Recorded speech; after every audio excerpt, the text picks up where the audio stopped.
El Señor esté con ustedes. Y con tu espíritu. Lectura del Santo Evangelio según San Juan. Gloria a ti, Señor.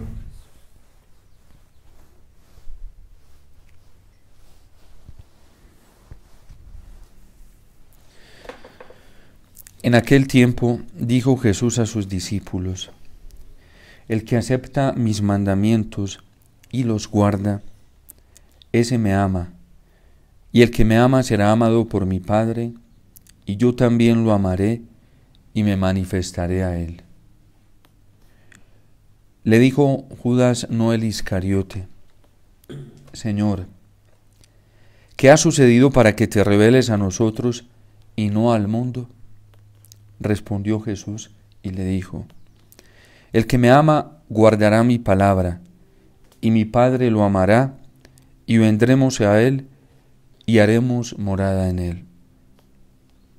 El que no me ama no guarda mis palabras, y la palabra que están oyendo no es mía, sino del Padre que me envió.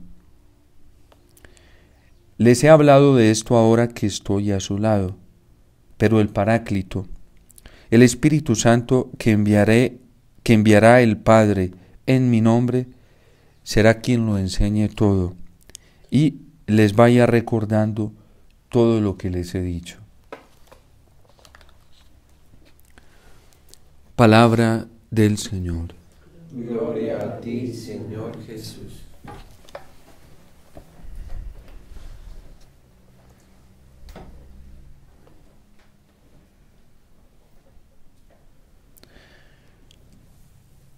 Esta pregunta de Judas nos va a ayudar a entender mucho más la actitud que tiene San Pablo hoy con este tullido.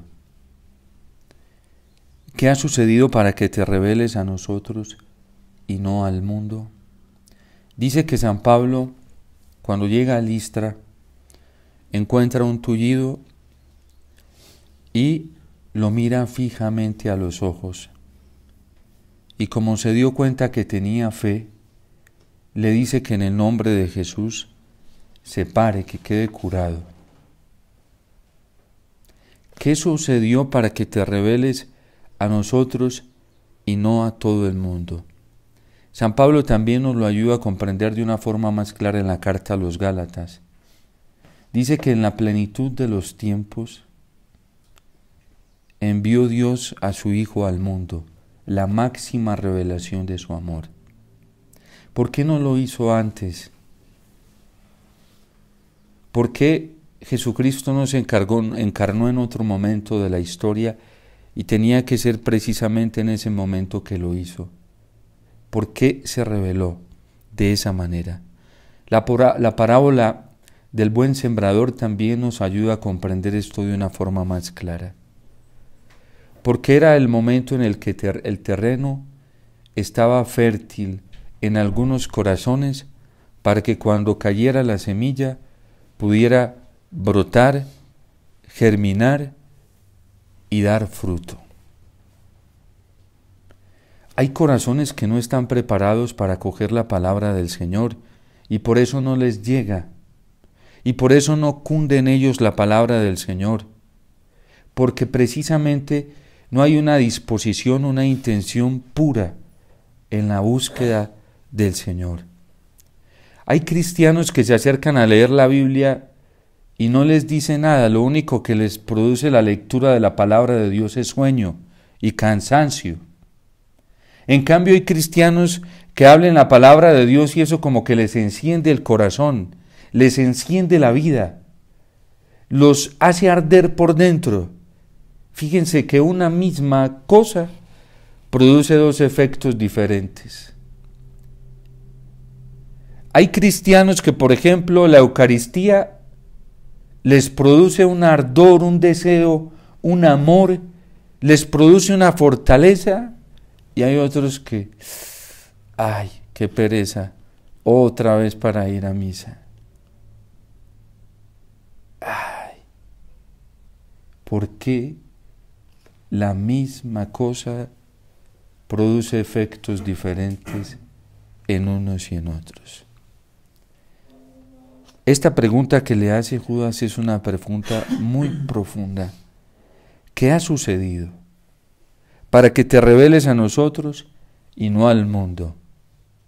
Jesús también lo dice en el Evangelio, actualizando el mensaje de los profetas, para que algunos oyendo no oigan y viendo no vean. O lo dirá también en San Juan después de curar al ciego de nacimiento. Yo he venido para un juicio, para una sentencia, para que quienes han querido quedarse en ciegos se queden ciegos y los que han querido ver, vean. Hay gente que se acerca a la iglesia por curiosidad, a ver qué pueden encontrar dentro de la iglesia, y en eso es la semilla de la palabra no fecunda. Hay gente que se acerca a la iglesia católica por interés personal, para obtener algún beneficio temporal para esta tierra, obtener éxito, fama, bienes materiales, poder conservar sus bienes materiales, y todavía no hay una rectitud de intención pura. Entonces pasa lo que dice la parábola del buen sembrador, aquel terreno en donde la semilla es lanzada, pero allí hay maleza. Y donde hay maleza, la semilla, la planta termina ahogándose y termina fecundando la maleza, teniendo más fuerza la maleza. ¿Por qué? Por las concupiscencias de la vida, porque hay más satisfacción en los placeres temporales, porque hay un deseo de búsqueda de satisfacción temporal, de éxito temporal, y la semilla no puede fecundar. Hay algunos que están en la iglesia porque simplemente quieren las alabanzas y las glorias de los hombres en el ejercicio de los dones y los carismas para buscar reconocimiento humano. Y esto sí que abunda en la iglesia, y en esos la semilla tampoco termina dando fruto. ¿Qué ha sucedido? Para que te reveles a nosotros y no a todo el mundo. Por eso hay unos que queriendo ver no ven, y queriendo entender no entienden nada, y queriendo oír no oyen absolutamente nada. Pero ¿cuál es el problema? La llave que no les permite ver es que todavía no tienen unas intenciones puras. Por eso, después de predicar allí Bernabé y Pablo en Listra, y como fruto de la predicación ven la actitud de estos hombres de Listra que le rinden culto y los confunden con dos dioses del Olimpo, con Zeus, el mayor dios del Olimpo, y con Hermes. San Pablo y Bernabé se rascan las vestiduras y se lanzan en medio de ellos indignados y les gritan: ¿qué están haciendo? Este no es el fruto que debe producir la palabra. Y no permiten que les ofrezcan ningún culto de adoración que solamente le pertenece a Dios. Porque aquí estos corazones no eran una tierra fértil y preparada como la del Tullido. El Tullido en el fondo tenía una recta intención y por eso San Pablo lo mira a los ojos y Dios opera grandemente. Hay gente que dice: Padre, es que Dios no me escucha. ¿Dios por qué no me ayuda? Porque Dios sí ve tus intenciones. Y aunque tú las disfraces, aunque tú las vistas, las maquilles de virtud, de bondad, Dios sí conoce lo profundo de tu corazón y por eso no puede tirar más semilla allí. Por eso no puede operar grandemente allí. ¿Por qué estamos nosotros en la iglesia? Hay solamente dos fines que nos admiten estar dentro de la iglesia: buscar a Cristo dentro de la iglesia, permanecer en la iglesia. Primero, tener los mandamientos del Señor, guardarlos, acogerlos celosamente. Y luego, para eso se necesita la conversión, porque San Pablo aquí se lo dice a estos hombres, ¿sí? ¿Por qué Dios ha obrado maravillas en medio de nosotros, de ustedes? Para que abandonen sus ídolos y se conviertan. Para eso es lanzada la palabra de Dios. Para eso son los signos milagrosos en la iglesia. Por eso hay sacramentos, por eso hay evangelización, por eso hay predicación, por eso hay acontecimientos sobrenaturales. Para que se conviertan, para que abandonen sus ídolos y se conviertan a Dios. Y en segundo lugar, dice el Evangelio de San Juan, el que guarda, el que los cumple, el que los vive, la santidad. En la iglesia estamos para dos cosas: para permanecer en la conversión inicial, permanecer en ella, y para buscar la santidad. Por eso ayer nos lo advertía la palabra de Dios, que había que pasar por muchas tribulaciones para poder entrar al reino de Dios. Y hoy algunos se burlan del Señor, se burlan de Él, creyendo que la vida cristiana se puede vivir deportivamente. ¿Sí? Y que como Dios es tan bueno, tan misericordioso y tan compasivo, Dios admite que dentro de la vida cristiana podamos seguir en el pecado. Como si a Dios le gustara el pecado y le gustara vivir en medio del mugre y de la suciedad, siendo puro, santo y limpio, inmaculado. Padre, pero es que Dios se encarnó y se hizo pecado. Asumió nuestra naturaleza pecadora, pero Él nunca lo cometió. Y la asumió para destruir el pecado y destruirlo para siempre, porque Dios y el pecado no son compatibles. Porque Dios y el mundo no son compatibles. El mundo me ha odiado y los odiará también a ustedes. Jesús nos vino a clarificar cuáles son las tendencias en el mundo. Y nos vino a decir bien claro que el mundo y Él no van para el mismo lado. El espíritu y el mundo son antagónicos, dice San Pablo en la carta a los Gálatas. Y por eso claramente nos advierte y dice: estos son los frutos de la carne, del mundo, y estos son los frutos del espíritu. Los de Cristo producen los frutos del espíritu. Los del mundo producen los frutos de la carne. A ver de quién somos. ¿De Cristo o del mundo? Pero son antagónicos. La carne es débil y dice el Señor, no sirve para nada, para tirarla fuera. El espíritu es el que da vida. Si hoy no se está entusiasmando nuestro corazón por el Señor, por lo que hace el Señor, por las propuestas del Señor,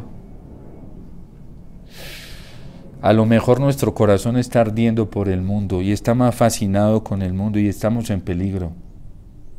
En un peligro muy grande, el peligro más alto de todos. ¿Con qué nos arde el corazón a nosotros? ¿Qué nos entusiasma? Si nos entusiasma estar delante del Señor, escuchándolo como María que caía a sus pies, a escuchar al Señor, o nos entusiasman otras cosas. Dice Marta a su hermana: Señor, dile a mi hermana que me ayude. Marta, Marta, tú te afanas por muchas cosas, pero solo una es importante. María ha escogido la mejor parte y no le será quitada. Por eso tenemos que preguntar. San Pablo se indigna cuando ve que esta gente no está buscando a Dios de corazón. Pero hoy hay evangelizadores en la iglesia que les gusta el culto de la adoración y están suplantando al Señor y se están poniendo en el trono más alto para que le rindan adoración. Y hasta instrumentalizamos los dones del Señor para conseguir esos beneficios para nosotros. Hasta somos capaces de subir a celebrar la Eucaristía bien lindo, para que la gente se emocione con nosotros, para ser protagonistas de la obra, para ser los más famosos de la obra, y no Cristo. y no el Señor. Y somos capaces de andar por ahí imponiendo manos y pidiendo milagros, sanaciones y curaciones para que la gente vea que en mí sí opera el poder. Y hasta somos capaces de encarar al diablo en oraciones de liberación y en exorcismos para que se note que en mí sí hay algo grande. Por eso Pablo y Bernabé se tiran al centro indignados y se rasgan las vestiduras. Hoy hay muchos dentro de la iglesia que, aprovechándose de las gracias del Señor, están buscando culto para sí mismo, están buscando la adoración para sí mismos, están buscando ser los protagonistas, están buscando ser los únicos importantes, y estos están suplantando al Señor. Estos están robando la gloria del Señor, no como el Salmo 113 que hoy acabamos de escuchar. No a nosotros, Señor, no a nosotros, sino a tu nombre da la gloria. En la iglesia, sacerdotes así, pastores así, evangelizadores así. No para el Señor la gloria, no, para mí. Véame, que estoy. Y nos gusta hacernos sentir. Mírenme que existo. Y si nos toca instrumentalizar las gracias del Señor para conseguir eso, lo hacemos. No a nosotros, Señor, dirá el salmista hoy. No a nosotros, sino a tu nombre da la gloria, por tu bondad, por tu lealtad. Si algo bueno sucede en nuestra vida, es por pura bondad del Señor. Miren, conciertos cristianos. ¿Para quién la gloria? ¿Para quién la adoración? Grandes eventos dentro de la iglesia, estadios llenos. ¿Para quién es la gloria? ¿Para quién es la adoración? ¿Se están convirtiendo los corazones? ¿Se están transformando para Jesucristo? Es que vamos a traer grandes predicadores ¿Para quién es la gloria? ¿Para quién? Padre, es que necesitamos llenar el estadio porque necesitamos recoger fondos para construir. ¿Para quién es la gloria? A nosotros no nos debe importar eso, nos debe importar la conversión de las almas. ¿Quién dijo edificios? ¿Quién dijo estructuras? Nos mandaron a evangelizar para conquistar las almas para el reino de los cielos, para la vida eterna. Padre, es que el que trabaja para el altar, que coma del altar. Si trabajamos para el altar, para la gloria del Señor, nunca nos va a faltar que comer.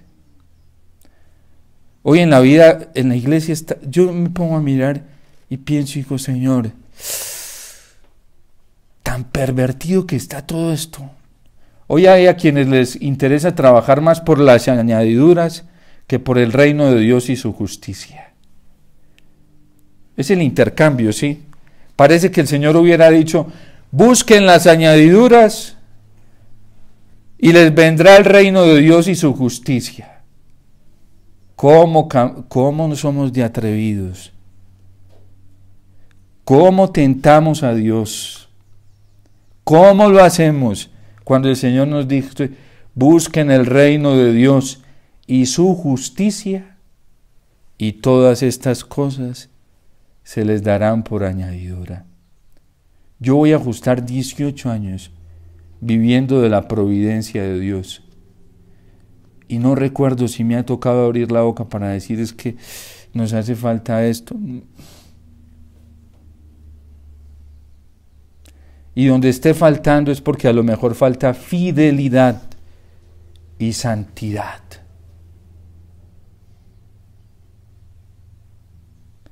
¿A quién estamos buscando? ¿Por qué no se ha revelado al mundo? Le dice Judas. Por esto. Porque hay corazones que no son. Dios conoce los terrenos. Dios sabe dónde manifiesta y dónde muestra toda su gloria. Y por eso hoy hay muchos incapacitados para ver, ciegos. Y entonces, como están tan ciegos, les pasa como a Saulo. No a Pablo, a Saulo, ¿sí? que andan condenando a quienes ven, que andan persiguiendo a quienes ven, que andan detrás de quienes ven y oyen. Porque como todavía Dios no se les ha manifestado, hasta envidia y celos les da. Y se convierten en perseguidores. Entonces, si yo no lo veo así, Dios no habla así. Imagínense. Peor todavía, peor el grado de idolatría. Peor. Como decían los sofistas, había un sofista que le consideran donde se considera el origen del relativismo, y decía: el hombre es la medida de todas las cosas. Hoy hay sacerdotes que se creen la medida hasta de Dios, y Dios les tiene que obedecer. O sea, ya no somos nosotros que tenemos que guardar la palabra de Dios y obedecerla, sino que yo soy la fuente de inspiración divina, y ya hasta todos se tienen que... Y a la gente le dicen: ustedes son unos desobedientes, rebeldes, ustedes le desobedecen a Dios. ¿A cuál Dios? Tú eres Dios. A ti, ¿por qué no te obedecen a ti? ¿Por qué no se postran delante de ti? ¿Por qué no te hacen caso a ti? Dioses paganos. Hoy como Zeus y Hermes, sí. A ese grado estamos hoy. ¿A quién le debemos obedecer nosotros? A Dios. Qué estupenda la palabra, a mí me encanta. Y la palabra de Dios le da una libertad interior tan grande a uno. La iglesia es bellísima. Nos da una libertad tan grande, porque ¿qué nos dice la iglesia? Hay que obedecer a Dios antes que a los hombres. La iglesia, eso es lo único que ha predicado. Obedezcan a Dios antes que a los hombres. Por eso hay obispos que se han equivocado, cardenales que se han equivocado, sacerdotes que se han equivocado, hasta papas en la historia que se han equivocado. Porque a veces se les ha olvidado anunciar esto y predicar esto. La iglesia, la voz de la iglesia ha retumbado en estos más de 2000 años para decirnos: hay que obedecer a Dios antes que a los hombres. El culto es para Dios, no a nosotros, Señor, no a nosotros, sino a tu nombre da la gloria. Esa ha sido la predicación de la iglesia. Y ha dado testimonio con la propia vida y la sangre por esto. Para que algunos vengan ya no igualados, porque ya no son igualados, son suplantadores de Dios, que es más grave. Esto ya subieron a otra escala, ¿sí? ¿Sí? Y es subirse por encima de Dios. A ese grado ha llegado el atrevimiento. San Pablo y Bernabé ni siquiera no toleraron que los trataran igual a Dios. No lo toleraron. No, hoy hay muchos que no toleran, sino que promueven un nivel más arribita de Dios. Y si hubiera otro nivel más alto, allá se debería estar, ¿sí? Tan tremenda la vida cristiana, que donde nos permite encontrar a Dios, Dios está muy abajo. Hay que tirarse, pero bien al piso. Y entre más postrado y más arrastrado se esté, más se le encuentra. Aquí nos lo dice la misma palabra de Dios. Siendo Dios, no hizo alarde de su categoría de Dios, sino que por el contrario, se anonadó a sí mismo y tomó la condición de esclavo, pasando por uno de tantos. Pero esto no quedó en la poesía, en la palabra. Esto fue real en la última cena. Jesucristo, Dios, se tiró al piso a hacer una labor de esclavos y lavaba los pies de los apóstoles, allá tirado en el piso. Para poder lavar los pies, no, eso es imposible, la columna no resiste, sí, no tiene esa capacidad, tiene que tirarse bien abajo. Eso así agachando la cabecita no, tiene que ser bien postrado, bien abajo. Ese fue el ejemplo de nuestro Señor. Por eso hoy con el salmista, digamos nosotros, no a nosotros, Señor, no a nosotros, sino a tu nombre da la gloria. Y que todo lo que hagamos, como dice la palabra de Dios, lo hagamos en el nombre del Señor y para la gloria del Señor. Y sobre todo conscientes de que las cosas buenas solamente pueden provenir de Dios y de nadie más. No tengamos otra deuda con nadie más que el amor a Dios. San Pablo lo dice, que esa sea la deuda que tengamos con los demás. Para que vengan los hombres hoy de este tiempo y nos quieran esclavizar. No perdamos el tiempo. Hay gente que se resiente por todo. Si lo miraron, si no lo miraron, si le dijeron, no le dijeron. No tenemos tiempo para eso. El tiempo para postrarnos delante del Señor y darle culto a Él. Él es el dueño de la vida. En la vida tenemos que ser muy libres. Para ser libres nos liberó Cristo y la libertad se nos dio para amar al Señor con todo el corazón. Yo le decía a alguien, no, a mí no me quiere amarrar. A mí el Señor ya me mochó los hilitos y yo quiero volar hacia Dios. Uno no puede andarse dejando enredar la vida en esta tierra, porque si nuestra esperanza cristiana, nuestra esperanza en Cristo, es para las cosas temporales, dice San Pablo en la carta a los Corintios, somos los más desdichados. Para el Señor vivimos, ¿sí? Y entre más rápido nos lleve a estar con Él, mejor. Claro que pues para eso hay que pasar una purificación, pero bueno, vale la pena que nos purifique rapidito y al costo que sea, para llegar más rapidito a estar con el Señor. Porque esa es la plenitud de nuestro corazón, la alegría de nuestra vida. San Agustín lo dirá, nos hiciste, Señor, para ti, y nuestro corazón andará inquieto hasta que descanse en ti. Dios te salve María, llena eres de gracia, el Señor es contigo, bendita tú eres entre todas las mujeres, y bendito es el fruto de tu vientre, Jesús. Santa María, Madre de Dios, ruega por nosotros los pecadores, ahora y en la hora de nuestra muerte. Amén.